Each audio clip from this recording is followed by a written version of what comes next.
Hello everyone, स्वागत करता हूं आप सबका, आप सभी का अपना यूट्यूब चैनल बेस्ट एजुकेशन में। आशा करो दोस्तों आप सब अच्छे होंगे और बहुत मस्त तरीके से अपनी तैयारी को कर रहे होंगे। दोस्तों आज का वीडियो जो है ना आपके लिए काफ़ी ज़्यादा महत्वपूर्ण है, काफ़ी ज़्यादा इंटरेस्टिंग है, क्योंकि आज मैं आप सबके लिए मॉडल सेट 1 का टॉप ऑब्जेक्टिव क्वेश्चन लेके आया हूँ। मैथ का टॉप ऑब्जेक्टिव क्वेश्चन लेके आया हूँ।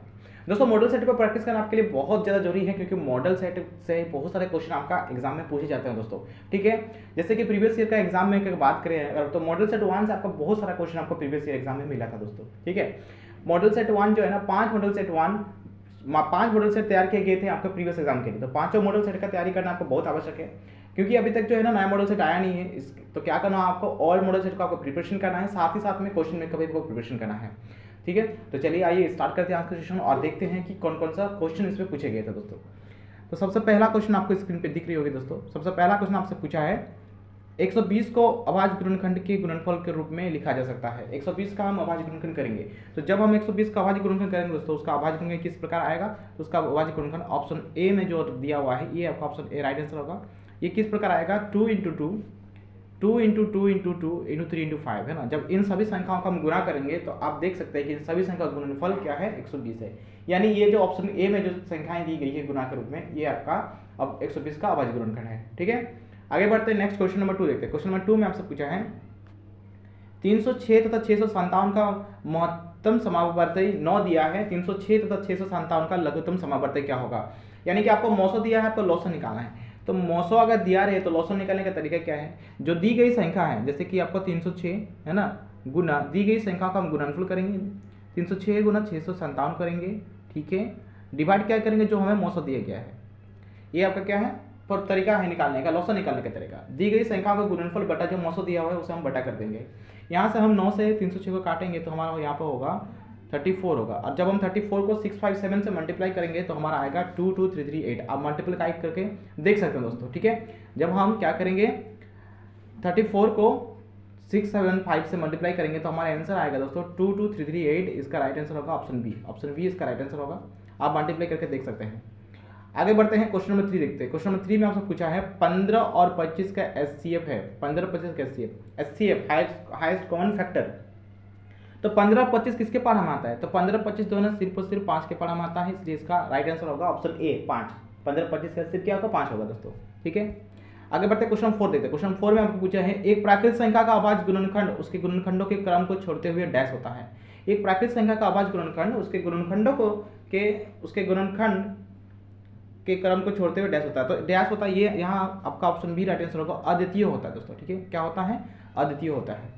नेक्स्ट आगे बढ़ते हैं, क्वेश्चन 5 देखते हैं। क्वेश्चन 5 में आपसे पूछा है द्विघात बहुपद होगा जिनके शून्यकों का योग √2 और गुणनफल 1/3 दिया गया है। द्विघात बहुपद आपके ज्ञान करना होगा जिसका शून्यकों का योग दिया है, शून्यकों का गुणनफल दिया गया है। तो यहाँ पे ध्यान से समझिए दोस्तों, शून्यकों का योग और अगर गुणनफल दिया रहे तो हम कैसे द्विघात बहुपद ज्ञान करते हैं, इसे निकालने का एक तरीका है, एक फॉर्मूला क्या है, x² minus alpha plus beta into x plus alpha into beta. इस फॉर्मूला से हम यूज करके बहुत ही शॉर्ट तरीके से बहुत हम निकाल सकते हैं, और जो द्विघात बहुपद क्या होगा हम तुरंत ही निकाल सकते हैं। ठीक है, इसे बनाने का 2 तरीके हैं, एक है ये वाला फॉर्मूला और एक है क्या, हम माइनस इंटू एक्स का गुणांक x² का गुणांक करके निकाल सकते हैं। ठीक है, यानी माइनस b/a और c/a करके भी निकाल सकते हैं, और इस प्रकार भी निकाल सकते हैं। इस प्रकार हमारा ज़्यादा इजी होगा, हम इसी फॉर्मूला को आप लोग भी यूज़ करिएगा। क्या करना है आपको, इस फॉर्मूला में जैसे यहाँ पे x² आप लिखिए, अल्फा प्लस बीटा का मतलब शून्यकों का योग, आपका शून्यकों का योग क्या दिया है, √2 दिया हुआ है, √2 इंटू यहाँ x हो जाएगा, प्लस अल्फा इंटू बीटा का मतलब होता है कि आपका शून्यकों का गुणनफल, आपका शून्यकों का गुणनफल क्या दिया गया है, 1/3 दिया गया है। ठीक है, अब क्या करेंगे, आप जब हम ये जो 3 है ये यहाँ पे एल्सियम प्रोसेस से एल्सियम का जो जोड़ प्रोसेस, इसके नीचे कुछ 1 है, इसके नीचे कुछ 1 है, ये 3 क्या होगा, इससे मल्टीप्लाई होगा और √2 से भी मल्टीप्लाई हो जाएगा। ठीक है, जब 3x से मल्टीप्लाई होगा क्या बनेगा, हमारा 3x का बनेगा, √2 से मल्टीप्लाई होगा क्या बनेगा, 3√2x बनेगा, प्लस 1 डिवाइडेड बाय हम यहाँ क्या था, 3 था, बराबर करके आप ना यहाँ 0 करिए। ठीक है, क्या करना है, इस 3 को 0 को उस पार भेज देंगे, जैसे ही 3 0 को उस पार जाएगा 0 इंटू 3 होगा, दैट मीन्स 0। ठीक है, 0 आएगा, यानी कि हमारा क्या बचेगा, लास्ट कंक्लूजन हमारा आंसर क्या बचेगा हमारा 3x² माइनस 3√2x प्लस 1, ये आपका आंसर बचेगा। तो ये आपका आंसर आया, यानी कि ऑप्शन बी जो है ना इसका राइट आंसर है, ये आपका द्विघात बहुपद आंसर होगा option B, 3x² minus 3√2x plus 1, ये आपका राइट आंसर होगा दोस्तों। ठीक है, आगे बढ़ते हैं, क्वेश्चन नंबर 6 में आपसे पूछा है यदि a x square plus b x plus c के शून्यंक अल्फा बीटा हो तो अल्फा प्लस बीटा का मान क्या होगा? अल्फा प्लस बीटा किसके बराबर होता है? माइनस बी बाई ए के बराबर होता है, जहां माइनस बी क्या है? माइनस बी है एक्स का गुणांक, ए क्या है? एक्स का गुणांक, ठीक है, एक्स का गुणांक। इसका राइट आंसर क्या होगा दोस्तों? ऑप्शन ए इसका राइट आंसर होगा, माइनस बी बाई ए, ठीक है। आगे बढ़ते हैं क्वेश्चन 7। क्वेश्चन 7 में आपको एक आकृति दी गई है। इस आकृति को देखते हुए आपको निकालना क्या है? शून्यों की संख्या क्या है। किसी बहुपद px के लिए ग्राफ आकृति में दिया गया है। बहुपद के शून्यकों की संख्या क्या होगी, ये आपको बताना है। बहुपद के शून्यकों की संख्या हम कैसे निकालते हैं? हम देखते हैं कि वो जो कर्व लाइन है एक्स एक्स को कितना बार काट रहा है। क्या इसमें इस आकृति में किसी भी लाइन को, यानी एक्स एक्स का किसी भी लाइन को काटा है? नहीं काटा है। हम देख रहे हैं कि एक्स एक्स को टच ही नहीं किया है। इसका मतलब ये हुआ दोस्तों कि इसका पी एक्स का जो शून्यक होगा ये आपका 0 होगा, ठीक है। ऑप्शन ए इसका राइट आंसर होगा, पी एक्स का शून्यक का मान क्या होगा? 0 होगा, ठीक है। नेक्स्ट आगे बढ़ते हैं, देखते हैं क्वेश्चन नंबर हम लोग 8 देखते हैं। क्वेश्चन नंबर 8 में आपको पूछा है समीकरण युग्म a1x plus b1y plus c1 बराबर 0 तथा a2x plus b2y plus c2 equal 0 में यदि a1 by a2 is equal to हमारा b1 by b2 not equal to c1 by c2 हो तो समीकरण युग्म क्या होगा? अद्वितीय हल होगा, अनेक हल होगा, कोई हल नहीं होगा, दो हल होगा। तो देखिए, जब हमारा a1 by a2 b1 by b2 के बराबर हो बट c1 बाई c2 के बराबर ना हो तो उसका कोई भी हल नहीं होता है दोस्तों, उसका कोई हल नहीं होता है। तो ऑप्शन सी इसका राइट आंसर होगा, कोई हल नहीं होगा, ठीक है। ऑप्शन सी इसका राइट आंसर होगा, कोई हल नहीं होगा। इससे रिलेटेड मैंने वीडियो कुछ बनाए हैं, रैखिक समीकरण के रिलेटेड मैंने कुछ वीडियो बनाए हैं, वो आप इस वीडियो के डिस्क्रिप्शन जाकर देख सकते हैं और आसानी से समझ सकते हैं इसको, ठीक है। नेक्स्ट आगे बढ़ते हैं, क्वेश्चन नंबर 9 देखते हैं। क्वेश्चन नंबर 9 में आपसे पूछा है यदि समीकरण युग्म 2x माइनस 3y बराबर 0 तथा 3x प्लस 4y प्लस 20 0 द्वारा निरूपित सरल रेखाएं। ये सरल रेखाएं किस प्रकार की होगी आपको बताना होगी। संपाती है, प्रतिशत करेगी, समांतर है या लंबवत है। तो इसे रेखाएं जो है ग्राफ में समांतर होगी, प्रतिशत करेगी, ये हम कैसे ज्ञात कर सकते हैं? वो हम ज्ञात कर सकते हैं जब हम a1 बाई a2 और b1 बाई b2 और c1 बाई c2 निकालते हैं। सब पहले आप a1 बाई a2 निकालिए। a1 बाई a2 क्या होगा हमारा? 2/3, ठीक है। a1 कौन होता है दोस्तों? पहला समीकरण का जो x का गुणांक है वो हमारा a1 कहलाता है, और a2 कौन होता है? दूसरा समीकरण का जो x का गुणांक है वो हमारा a2 कहलाता है, ठीक है। फिर हम ज्ञात करेंगे क्या? फिर हम ज्ञात करेंगे b1 बाई b2 भी ज्ञात करेंगे। b1 क्या है दोस्तों? b1 आपका पहला समीकरण का जो y का गुणांक है वो आपका b2 कहलाता है, यानी कि -3। और b1 क्या कहलाता है? पहला समीकरण का y का गुणांक b1 कहलाता है, और b2 कौन होता है? दूसरा समीकरण का y का गुणांक आपका b2 कहलाता है। दूसरा समीकरण ये है आपका, इसका y का गुणांक क्या है? 4 है। तो हम यहाँ क्या देख रहे हैं दोस्तों? हम यहाँ पे कंक्लूजन हमें ये मिला कि हम यहाँ पे देख सकते हैं कि हमारा जो a1 बाई a2 है ये नॉट इक्वल टू है b1 बाई b2, ठीक है। तो जब हमारा a1 by a2 b1 by b2 के बराबर ना हो तो रेखाएं जो है ना आपस में क्या करती है? एक दूसरे को प्रतिच्छेद करती है। तो इसका ऑप्शन बी जो है ना राइट आंसर होगा, एक दूसरे को प्रतिच्छेद करेगी, ठीक है। ऑप्शन बी इसका राइट आंसर है। चलिए आगे बढ़ते हैं, क्वेश्चन नंबर 10 देखते हैं। क्वेश्चन नंबर 10 में आपसे पूछा है आपका सी का वैल्यू निकालना होगा। सी के किस मान के लिए समीकरण युग्म cx minus Y equal to 2 तथा c6x minus 2y equal to 4 का अनंत हल है। अनंत हल, तो अनंत हल कब होता है दोस्तों? अनंत हमारा होता है जब a1 बाई a2 हमारा बराबर हो जाए b1 बाई b2 के, ठीक है, बराबर हो जाए हमारा c1 बाई c2 के, तब हमारा अनंत हल होता है। तो अब हमको क्या निकालना है? सी का वैल्यू निकालना है। तो हम कैसे निकालेंगे? ध्यान से देखिए, यहाँ पे a1 क्या है आपका? a1 जो है ना वो c है, ठीक है। a2 क्या है? 6 है, तो c बाई 6 करेंगे इक्वल टू b1 क्या है? -1 है, b2 क्या है? -2 है, -1 कट जाएगा। c2 क्या है? c1 क्या है आपका? -2 होगा, क्योंकि 2 का बराबर, इस 2 को जब हम बराबर के उस पर ले जाएंगे तो माइनस हो जाएगा। फिर इस 4 को भी बराबर के उस पर ले आएंगे, माइनस हो जाएगा, यानी -4 होगा, माइनस कट हो गया, ये हमारा क्या होगा? 1/2 होगा। तो इस प्रकार हम देख सकते हैं कि हमें क्या मिला? कंक्लूजन मिला हमको कि c बाई 6 इक्वल टू हमें मिला 1/2। यहाँ से c इक्वल टू क्या हो जाएगा आपका? c इक्वल टू हो जाएगा आपका 6/2, c इक्वल टू 6/2। जैसे c 6/2 हो जाएगा तो आपका आंसर आएगा 3। तो ऑप्शन बी में, ऑप्शन ए में आप देख सकते हैं कि आपका ऑप्शन ए में लिखा है c इक्वल टू 3, तो उसका राइट आंसर होगा option A, c equal to 3, ठीक है। चलिए आगे बढ़ते हैं, देखते हैं क्वेश्चन नंबर 11। क्वेश्चन 11 हमें आपका क्या पूछा है? क्वेश्चन 11 देखते हैं। क्वेश्चन नंबर 11 में आपको दिया है समीकरण युग्म 2x minus Y equal to 5 और 3x plus 2y equal to 4 का हल क्या है, यानी x और y का वैल्यू आपको निकालना है। तो इसे आप झट से आप विलोपन विधि से बना सकते हैं। जब आप विलोपन विधि में बनाएंगे दोस्तों तो आपका आंसर जो है क्या आएगा? देखिए विलोपन विधि से आप कैसे कर सकते हैं। तो आपका आंसर होगा दोस्तों ऑप्शन ए इसका आंसर होगा। आप इसको बना के देख सकते हैं, ठीक है। आप हमारे टेलीग्राम ग्रुप को ज्वाइन कर सकते हैं, क्योंकि टेलीग्राम ग्रुप में आपका इस वीडियो का पूरा पीडीएफ मिलेगा विद सॉल्यूशन के साथ आपका पूरा पीडीएफ मिलेगा, ठीक है। तो जैसे आप विलोपन विधि से इसको बनाएंगे, इसका आंसर क्या आएगा, x = 2 y = -1, ठीक है। नेक्स्ट आगे बढ़ते हैं, क्वेश्चन नंबर 12 देखते हैं। क्वेश्चन नंबर 12 में आपको पूछा है वह रैखिक समीकरण युग्म जिसका कोई हल नहीं होता है क्या कहलाता है। रैखिक समीकरण युग्म जिसका कोई भी हल ना हो वो कहलाता है असंगत कहलाता है दोस्तों। तो ऑप्शन बी इसका राइट आंसर होगा, असंगत कहलाता है, ठीक है।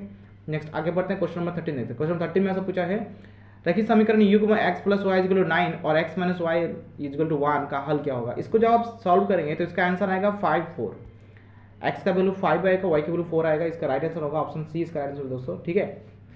ऑप्शन सी इसका राइट आंसर होगा। इसका पूरा सॉल्यूशन आपको हमारे पीडीएफ में मिल जाएगा दोस्तों। आप हमारे टेलीग्राम ग्रुप को जरूर ज्वाइन करें और वहाँ से आप इस पूरा वीडियो को पीडीएफ प्राप्त करें, ठीक है। आगे बढ़ते हैं, क्वेश्चन नंबर 14। क्वेश्चन नंबर 14 आपको समझने की बहुत ज़्यादा जरूरी है, इसे बिना सॉल्व किए हम बताना होगा। देखिए क्वेश्चन क्या है, हमें पूछा है कि निम्नलिखित में से कौन सा द्विघात समीकरण है। अब बिना सॉल्व किए आपको चंद सेकंड में आप बता सकता है कि कौन सा जो है ना द्विघात समीकरण है और कौन सा द्विघात समीकरण नहीं है। देखिए पहला ऑप्शन में क्या दिया है, आपका पहला ऑप्शन दिया है x × x - 3, यहाँ पे x का मान सेकंड। जब आप इसको सॉल्व करेंगे यानी कि x × x - 3 को सॉल्व करेंगे, आपको क्या मिलेगा, यहाँ पे आपको x² मिलेगा, ठीक है। आपको बराबर के इस पार भी x² मिला, बराबर के उस पार भी। ध्यान सुनिए मेरी बात को, अगर आपको बराबर के दोनों तरफ x² मिले तो वो द्विघात समीकरण नहीं होगा। क्यों नहीं होगा, क्योंकि ये जो x² है जब बराबर के इस पार आएगा तो ये माइनस हो जाएगा, और माइनस होने से हमारा x² कट जाएगा। और द्विघात समीकरण में ये कंपलसरी है कि आपका x² होना चाहिए, तभी उसे हम द्विघात समीकरण कह सकते हैं, ठीक है। तो ऑप्शन ए आपका नहीं होगा।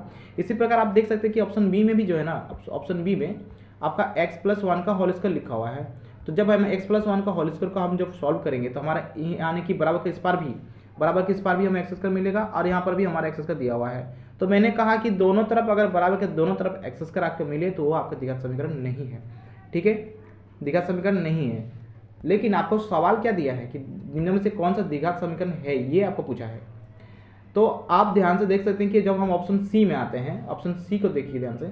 ऑप्शन सी में हमें क्या दिया है, x + 1 का स्क्वायर बराबर 2 × x - 3। तो यहाँ पे ऑप्शन सी में हम देख सकते हैं कि हमारा बराबर के बाईं और जो है ना x² आ रहे हैं, लेकिन बराबर के दाईं और हमारा 2x आ रहा है। तो ये हमारा द्विघात समीकरण हो सकता है, क्योंकि जब हम 2x को बराबर को उस पार ले जाएंगे हमारा क्या मिलेगा, हमें x² - 2x मिलेगा, ठीक है। यानी कि हमारा x² यहाँ पे नहीं कट रहा है। तो इस प्रकार हम बता सकते हैं कि ऑप्शन सी जो है ना हमारा राइट आंसर है। ऑप्शन सी हमारा नहीं कट रहा है, तो ऑप्शन सी हमारा राइट आंसर होगा। x + 1 का होल स्क्वायर बराबर 2x - 3, ऑप्शन सी इसका राइट आंसर होगा, ठीक है। चलिए आगे बढ़ते हैं, क्वेश्चन नंबर 15 देखते हैं। क्वेश्चन नंबर 15 में हमसे कहा है, आप क्वेश्चन नंबर 14 में दोस्तों एक यहाँ पे आप देख सकते हो ऑप्शन डी में जो है ना, ऑप्शन डी जो दिया गया है यहाँ पे आपका इस स्क्वायर होता है, यहाँ पे आपका छूट गया है इसका देना, ये आपका ऑप्शन ही रॉन्ग दिया गया है। क्योंकि अगर ये ऑप्शन देता तो दोनों ही ऑप्शन सेम हो जा रहा है। यहाँ पे आपका एक x + 2 का होल स्क्वायर यहाँ होना चाहिए था, ठीक है। ऑप्शन डी आपका राइट आंसर नहीं होगा, ऑप्शन सी आपका राइट आंसर होगा, इसमें आपको कंफ्यूज नहीं होना है। नेक्स्ट आगे बढ़ते हैं, क्वेश्चन नंबर 15 देखते हैं। क्वेश्चन नंबर 15 में दिया है आपका विविक्तर d = 0 हो तो मूल होंगे। जब d 0 के बड़ा जी जो है 0 से बड़ा होता है यानी ग्रेटर देन होता है, तो क्या होता है, तब मूल हमारा वास्तविक होता है और भिन्न होता है। ऑप्शन ए इसका राइट आंसर होगा, वास्तविक और भिन्न होता है, ठीक है। आगे बढ़ते हैं, क्वेश्चन नंबर 16 देखते हैं। क्वेश्चन नंबर 16 में आपको दिया है द्विघात समीकरण x² + x - 1 = 0 के मूलों की प्रकृति होगी। मूल की प्रकृति हम कैसे निकालते हैं, मूल की प्रकृति निकालने का फॉर्मूला क्या है, b² - 4ac। इस फॉर्मूला से हम मूल की प्रकृति निकालते हैं। यदि b² - 4ac हमारा 0 से बड़ा हो तो मूल वास्तविक और भिन्न होता है, ठीक है। हम चेक करेंगे कि हमारा क्या हो, b² - 4ac 0 के बराबर है या बड़ा है। तो b² हम कौन होता है, x का गुणक b होता है। तो यहाँ पे 1 का स्क्वायर करेंगे -4 × 1 × -1, ठीक है, 4ac। तो यहाँ पे आपको मिलेगा क्या, 1 के स्क्वायर प्लस 4, यानी टोटल आपका हो जाएगा 5 क्या है, यानी कि हम क्या देखें यहाँ पे जो हमारा d आया, d यानी कि d जो है हमारा वो क्या है, d = 0 है, 0 से बड़ा है। तो d जब 0 से बड़ा होगा तब हमारा मूल क्या होता है, मूल हमारा वास्तविक तथा असमान होता है। तो इसका राइट आंसर होगा दोस्तों ऑप्शन बी, वास्तविक तथा असमान, ठीक है। आगे बढ़ते हैं, क्वेश्चन नंबर देखते हैं 17। क्वेश्चन नंबर 17 में आपसे पूछा है ax² + bx + c = 0 के दो भिन्न वास्तविक मूल होंगे। यदि दो भिन्न वास्तविक मूल कब होते हैं, जब हमारा b² - 4ac जो है ना 0 से बड़ा हो, b² - 4ac 0 से बड़ा हो, जिसे हम d के नाम से भी जानते हैं, विविक्तर के नाम से भी जानते हैं, डिस्क्रिमिनेंट। आगे बढ़ते हैं, क्वेश्चन नंबर 18 देखते हैं। क्वेश्चन 18 में पूछा है द्विघात समीकरण X square minus X plus 3 equal 0 का विविक्तर क्या होगा? विविक्तर का मतलब हुआ डी, आपको निकालना है डी। तो डी निकालने का फॉर्मूला क्या है? बी स्क्वायर माइनस 4ac, ठीक है, बी स्क्वायर माइनस 4ac। तो जब आप इसको सॉल्व करेंगे दोस्तों तो आपका क्या आएगा आंसर? देखिए आप बी स्क्वायर माइनस 4ac में सॉल्व करिए, बी के जगह पर हम क्या लिखेंगे? -1 लिखेंगे, क्योंकि बी के जगह क्या लिखा है? एक्स का गुणांक हमारा बी होता है। तो यहाँ पे होगा आपका 1 का स्क्वायर माइनस 4 इंटू 1 इंटू 3, तो ये टोटल आपका 1 हो गया, ये टोटल आपका 12 हो गया। तो 12 माइनस 1 इज -11, इसका यानी कि आपका जो आंसर आएगा वो ऑप्शन डी आपका आंसर होगा, ठीक है, राइट आंसर होगा ऑप्शन डी -11। नेक्स्ट आगे बढ़ते हैं, क्वेश्चन नंबर 19 देखते हैं। क्वेश्चन 19 में आपसे पूछा है ये द्विघात समीकरण X square minus 4x plus के इक्वल 0 का मूल समान होते के का मान क्या होगा? मूल समान की बात कही गई है, यानी कि आपका जो बी स्क्वायर माइनस 4ac है ये 0 के आपका बराबर है। तो बी स्क्वायर माइनस 4ac का आपका वैल्यू यहाँ पे पहले निकालना होगा।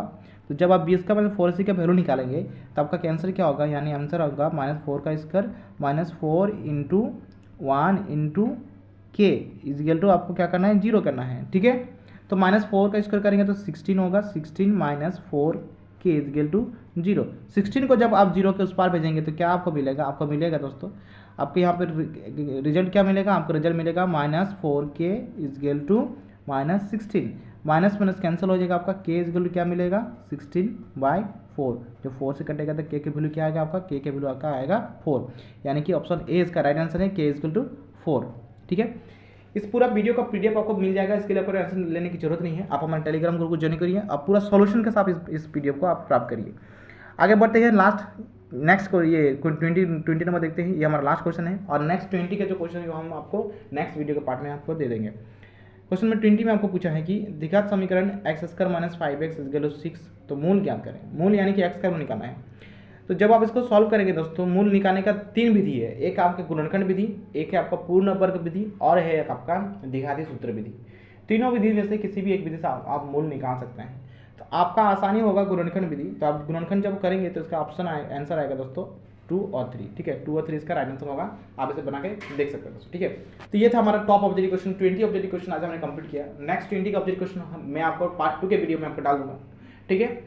आपको क्या करना है? मॉडल सेट का क्वेश्चन को अच्छे तरीके से प्रिपरेशन करना है, चाहे वो ऑब्जेक्टिव क्वेश्चन हो चाहे वो सब्जेक्टिव क्वेश्चन हो। हमारे इस चैनल के थ्रू आपको सब्जेक्टिव ऑब्जेक्टिव दोनों ही सवाल आपको मिलेंगे, दोनों ही क्वेश्चन आपको पूरा प्रिपरेशन कराया जाएगा दोस्तों, ठीक है। टेलीग्राम ग्रुप अगर आप ज्वाइन नहीं किए हैं, टेलीग्राम ग्रुप में बार बार कहता हूँ कि आप हमारे टेलीग्राम ग्रुप को ज्वाइन करिए, ताकि इस वीडियो का पूरा पीडीएफ मिले। सभी वीडियो का आपको उसमें पीडीएफ मिल जाएगा, और उस पीडीएफ से आप अच्छा कंटेंट आप तैयारी कर सकते हैं दोस्तों, ठीक है। आज का सेशन इतना तक ही रखते हैं दोस्तों, मिलते हैं एक नए वीडियो के साथ, एक नए एनर्जी और नए नॉलेज के साथ दोस्तों, ठीक है। तब तक के लिए धन्यवाद, बाय बाय। अपनी तैयारी आप करते रहिए और एकदम मस्त रहिए दोस्तों।